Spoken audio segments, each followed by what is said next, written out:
everybody who's getting a picture? Who's getting a picture? Raise your hand. We're going to get 5 minutes for this exercise all together. I'll let you know when it's time. I want you to start drawing. Describe it in whatever words you want to use to describe. Okay? If you see a car, tell them it's a car. Ready, set, go.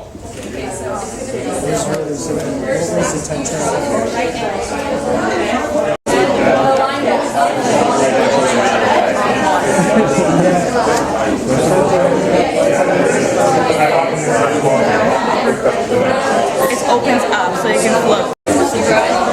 The big sail is about the size of the smaller sail plus the little flag, right? So it evens out. The mast is connected to a really simple That up and it goes up.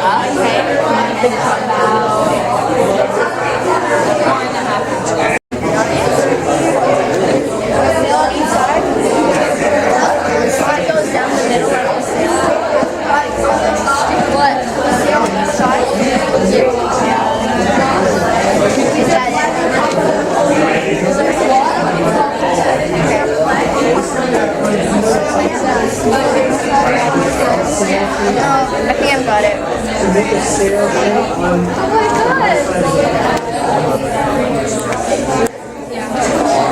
Two of those things that are covered by the wind. Yeah. Not necessarily power.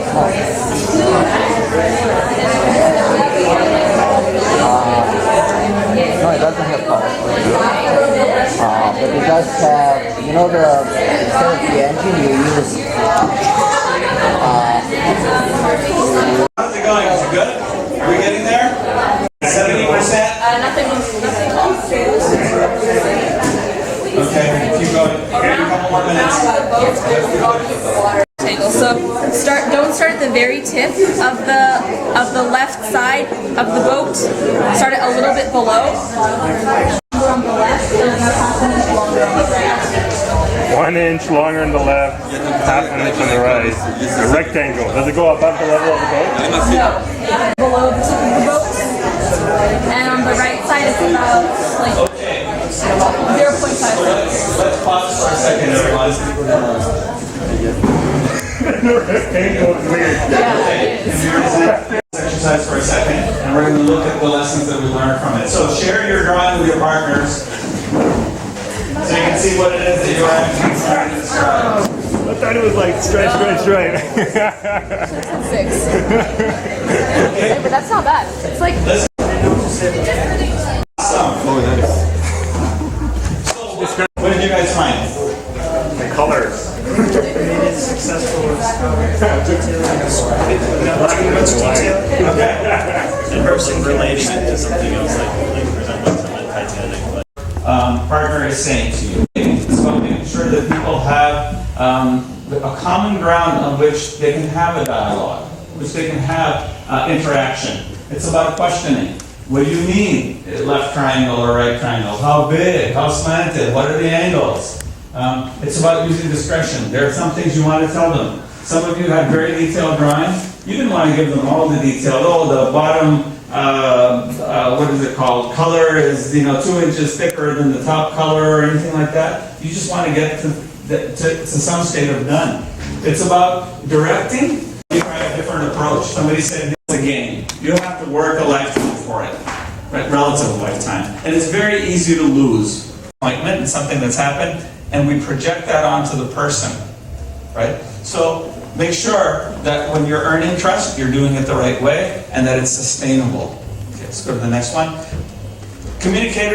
Leaders, are purposeful. We're going to talk a little bit about purpose, which has to do with making sure that the people you're meeting and working with. We heard Steve Jobs earlier talk about good people not necessarily needing to be managed. Worked with Gandhi, who was a great leader. And here's sort of my view and how I distinguish the two. Gandhi had a vision. He wanted to separate India from British rule. He wanted to be free of occupation.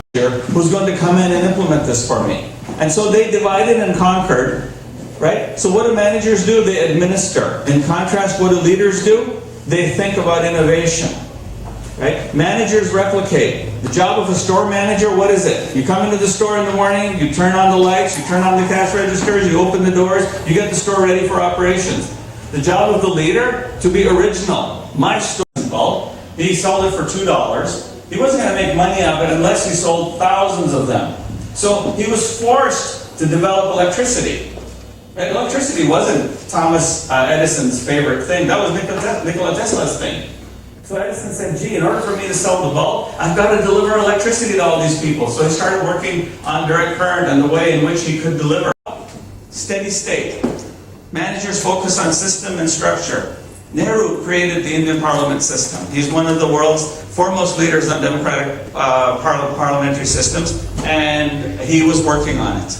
Right? What was Gandhi doing? Well, Gandhi was focused on the people. He was appealing to the emotions. He said to them, stop wearing your shirts made in Manchester, in the United Kingdom. Start wearing loincloths that are hewn back home. He sat there with a little cotton machine and he started making his own cloth. Right? So this was his statement to focus and to appeal to people. It wasn't that taking away Britain's textile industry was going to bring Britain to its knees. Britain was a world power at the time. It was symbolic. And the idea was that I'm going to win the people over by showing them these great acts that I'm doing myself. Right? So he focused on people. They rely on control. They rely on trust. They inspire people to have trust in them. And then they say, because you trust me, let's go do something. Leaders, what are they doing? They're looking at the long-term impact, right? How are we impacting young people? How are we impacting our community? What's the benefit coming out of something, right? So anyway, so there's a whole range of differences between managers and leaders, and we'll go now to our next video. This is Dr. Nitin Noria. He's the Dean of the Harvard Business School. We're going to spend a couple of minutes listening to what he has to say. So I think the first thing that leaders have to know is that society would hold them accountable for will they make society a better place. If the difference they make don't allow people to experience as their lives as having gotten better, then they will not be judged as leaders. Because in the end, you can't declare yourself to be a leader. The other person has to say that you're a leader. And usually people will call someone a leader when they feel like, as a result of what that person did, their lives were improved. So if leadership is in the end about making other people's lives better. And what's the art of inspiration so that people want to follow? People want to know that you're authentic, that you come from a place where what you are saying is something that you deeply believe in. I think people will follow someone who's authentic. People follow someone who has a clear moral compass. They want to know that what drives you is not just your own personal ambition, but a broader cause or a greater purpose. People expect of leaders that they have a way of simplifying the complexity in the world and finding a way to head true north. They want to know what true north looks like. So my sense is that people in the world want someone who has a simple, believable, authentic view of the And what your significance was to it, and what your success meant to it. You know, and so that you were there for purpose and ownership.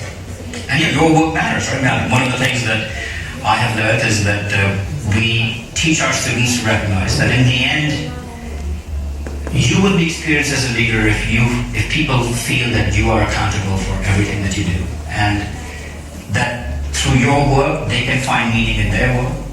That together you will accomplish something that neither you or the other person could have accomplished individually. That there's something about working together that allows the whole to be greater than the sum of the parts. I think leaders create that experience in others, and that's what makes them very powerful. Okay, so what did Dr. Noria say about leadership? It's about getting other people to acknowledge your leadership role. And one more. One more is gonna. Right? So it's this. It's leading through influence. It's this. You ever heard the saying, "You're not the boss of me"? Right? Brothers and sisters often do that with each other. It really is about not necessarily having control, but having influence. Right? And what are the ways in which you can gain and grow your influence, your span of influence? Right? By networking, by letting people know authentically who you are, what you're worth, what you do, what you are capable of delivering. It's about working in a space where roles aren't clearly defined. In management, roles are really clearly defined. You're in the front of the store, I'm in the warehouse, I'm in the back, right? It's really clear as to who does what. With leadership, you have this brainstorming that's going on all the time. And you have to try to figure out a way to say, how do I manage that brainstorm? The purpose of this workshop was to bring people together, this entire festival as a matter of fact, and let them create the connections that are going to sustain, that are going to last. This is why I asked each of you to meet somebody you don't know. Right? So now you've got an entree to someone that you can actually say, hey, I can connect with you at a level other than the direct relationship where I'm in charge or you're in charge or we have a role to play. Right? All of those boundaries go away. And that, oh, can you go back one? Yep, I got Sorry. it. 2, 3. No, it's this one. Go back 2 slides, maybe 3. One more. Right there. Show me those names of these people. Do we know who these people are? Rex Reed, New York Times, and Pauline Kael. She started it all. She started the movie review business. But there's one critic that's even greater than all of these. Do you know who that is? Can you go to the next one, Bill? One more. It's you.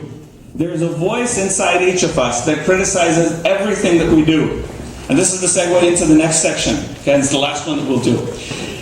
This voice knows everything there is to know about every flaw that you have, believe it or not. And that voice will come out and tell you, oh, your hair's too long. Oh, it's a mess. You didn't do that right. You failed to do something. You could have done it better. Darn it, it wasn't perfect. This character, the shadow thing over here, under control. So now we're going to go in, let's go to the Honda video.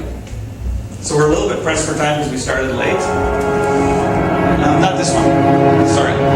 There we go. Let's play that one. Yeah. People didn't want to talk to me very much after that. It was a pretty difficult time. You know, it's the last race of the year. You don't have a chance to redeem yourself. We lost the championship by 1 point, so I tried to not be too hard on myself, but yes, I am very hard on myself, especially. I mean, this is something that doesn't leave your mind very, very quickly. My failure, I almost failed out of high school twice. I can remember when I was out at the go-kart track one day, you know, you use a stopwatch and time the lap, and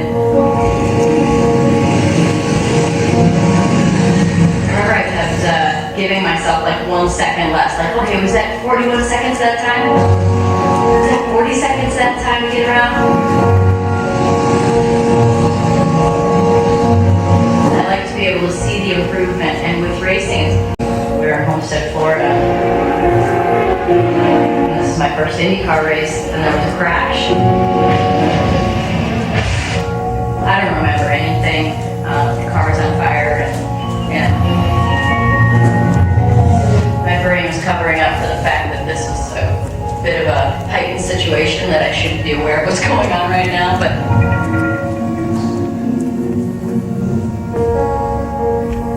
I woke up in the medical center and there was a bright light above me, and Father Bob is over here to the left, and I've got needles in my arm, and you know, it's so that was probably the worst moment.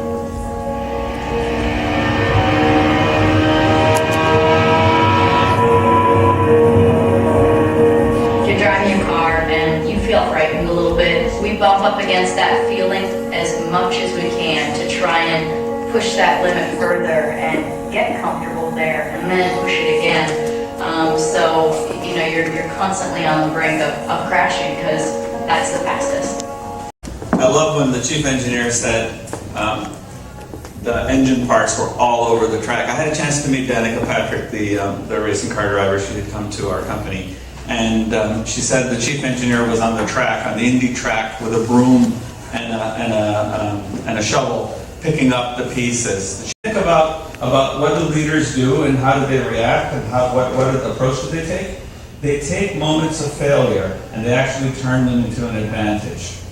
Right? So when we think about failure, that little critic inside us comes and tells us, oh, you really screwed up. You made a big mess of things. You should have done this, you should have done that, and so on. Where's the voice in us that says, wait, there's an opportunity to learn from this thing. There's an opportunity to say, let me figure out all those things that I needed to do right and go back and do them. The critic prevents that from coming out. So what leaders do is they inspire confidence and trust in others to say, this is just a setback. There's an exercise that we're not going to do today, but we'll do next time. It's called the Marshmallow Challenge. You can certainly go look it up. And in that challenge, what they do is they take, what happened in that exercise is that the kindergarten kids actually were able to make taller structures than the business students did. And the reason is that while the business people were planning, what they didn't count on was the unknown factor of the marshmallow. The weight of the marshmallow, while it seems like it's relatively light, is so heavy compared to the strength of the spaghetti to actually hold it, that whatever structure you build topples over. And what the kids did is they didn't know what the weight of the marshmallow was, so they prototyped, they experimented. You want to be able to come back and say, oh, the car destabilized at that speed, because that's how excellence is achieved. That's how you push yourself beyond the sort of like, well, I'm doing what everybody else is doing, to the point of saying, I know how to drive for something. What do you guys think? Was this worthwhile? Is this learning experience, stuff that you already know, you've seen? Let me hear it. Who wants to start? In the back of my mind, these are things I do know. You know, they're in the back of your head. It just doesn't come up as often. Like that shadow that's always critiquing you or telling you you're doing something wrong. I totally forgot about that shadow. The last 2 years of university, I didn't really think, hey, maybe I'm also a really big problem as to, why I'm getting so stressed out or why things aren't going my way, because they don't. You go into the real world and you're like, oh my gosh, you have bills to pay for, there's school, professors, there's all these things coming at you, but at the end, you are the strongest one to battle all these things. And I think this was a really great workshop just to remind you about all these things that you know, but bring them back into the light, just give you what. How do you make it available to a wider audience? That's right. Yeah, you're already thinking about the scaling, right? Great, Gandhi's got the vision, where's the narrative, put it all together. Yeah, we've got to go figure that out. So these are pilots, right? We piloted this workshop in Shoreline in Washington State a few weeks ago, and the response was overwhelming. 26 kids came out to it, and to this day, they're sending me anywhere between 3 and 5 private messages on Facebook or an email asking for things, making suggestions. Right? So there's definitely some level of socializing that we've got to do. Not sure how to get there. We talked about speaking and giving people having confidence. Sometimes what helped me was I had this teacher that said, just envision all of these people here have so much in common with you. So when you think about how much you have in common with people and there are other people who are nervous just like you, kind of helps strengthen your mindset and just helps you be more open and just not as afraid, I guess. Yeah, we often go into conversations thinking, especially when you're speaking in front of people, that, oh, these guys are all against me. Well, they're not. People are there to listen to you. They came for a reason. They're welcoming, they're opening their arms. So, and that's what it is. If you look for commonality. Emotional intelligence is the way to recognize how healthy you are, a stronger component than IQ. In a sense, we have such a high rating of graduate students that just focus on getting through school, getting the highest marks that they can, but their ability to socialize, to articulate, that's the biggest thing we face in the school system. And actually working for the district, that's the hugest thing that we're dealing with right now, is that ability to communicate, to network yourself, especially if you're a university graduate. Such a high rate of students who are not able to get that job that they want because they don't know how. And that, so kids have to balance their lives out as much as they spend time reading and researching. what we've done in our school systems, somewhat inadvertently and somewhat cleverly, I want to say, cleverly because it saves us money, is we don't actually have to teach kids in school how to socialize and communicate. We've created an environment where they can learn on their own. Gee, why don't we let them learn physics on their own? How far would the world get if we did that? And the social experience, as far as leadership is concerned, you read like William Golding, Lord of the Flies, that you learn very quickly that as kids grow, they evolve their own systems, their own pecking order, the bullying system, whatever it is, right? You've got to watch these guys playing soccer out there. You'll see one of them will take a leadership role. You see Aspen Begovic. By the way, to prepare for this workshop, I had to find Aspen Begovic's pictures. And I have to tell you, of the thousands of pictures I found of him on the internet, I only found one or two where his arms weren't in motion doing something. He's in the back of the goal, all the plays happening out there, and yet he's there doing this. You know, he's making all of these plays, he's calling, he's directing, right? He's leading from the back. Right? So this is the key. There's this social interaction and leadership that has to happen. And if it doesn't happen, then people feel withdrawn. They feel like they're out of their element. They're not relevant. They're not important to this thing. Like Dr. Noria said, you have to make the other people around you, the other person, recognize you as a leader. And that's what the social interaction and this whole emotional appeal is all about. Okay, other comments, Mike? What do you think? I really enjoyed the fact that it's hands-on. That's the major has made an impact. And I've seen many lectures that's presented, but then you have to actually do it. That makes all the difference. Great job. Yeah, thank you. So we do this exercise at work. It usually takes 2 days. And we walk through this. I walked a number of executives and senior management through it all. And I have to tell you, the amount of hands-on work that they do, it's much longer. We spend a half a day developing the elevator pitch for our executives at Microsoft. So you notice the difference between being a manager, a senior manager, and being a leader.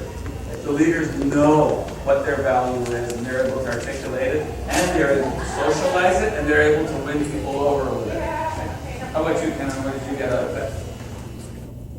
Just managers, they're not leaders. They're there to distribute work. They're there to get you to do your daily tasks. They're not really leaders, and I think that would be a nice change. Yeah, and don't forget, it's not just that people are managers or leaders, it's that we always go through these phases and things that we do. Like my wife said to me, oh, so what about the backyard? When are we going to, do you want to build a deck? And I'm like, oh yeah, so I brought this picture of this Japanese gazebo. She's looking at it and going, what is that? And I said, that's the vision. She says, forget that. Where's the money for it? Who's going to do it? When are you going to start it? When are you going to clean the backyard? Wow, there's a managerial component that I hadn't thought about. It's not just about like designing some gazebo thing, right? So that's the reality check. Yet you have to go into that mode. And then when it's needed, she'll go into the mode and she'll say, wow, this is not artistic enough. This looks really ugly. Right? So, yeah, so there is this duality. And one of the things we didn't cover, the slides that we skipped, is that. So to answer your point, honestly, I think what we need to do is make the content available in some better and easier, more replicable, more scalable way. We still haven't gotten to that. We're so busy figuring out what's the right level of message. Inspired and people to actually take things in their own hands and do it. I think what I would love to see is a follow-up session where we have more of time to develop kind of plans going forward. And I think what is very useful is this question and answer period where people can come up and talk to you as a leader and check in with their ideas and just have an opportunity to exchange their comments and ideas and see how they fare. So about what their company stands for. Why don't you want to take a second opinion and we'll have 1 minute conversation about that. Your advertising promotion. So thank you so much to Meister. These guys have sponsored our workshop and they contributed significantly to it. So round of applause for them. Thank you, IRFAN. So everybody, I do run, recently I started in my own company with a buddy of mine, Meister Driven. So we pretty much work with all vehicles. We specialize in protection of all sorts. So we do vehicle wrapping, we do clerical protection, we do, we just recently started doing signs and custom, anything custom pretty much. T-shirts to stickers to anything that would associate with Talking about a couple of weeks ago about what the pitch is going to be for Meister Driven. Now this isn't about an individual, this is about a business.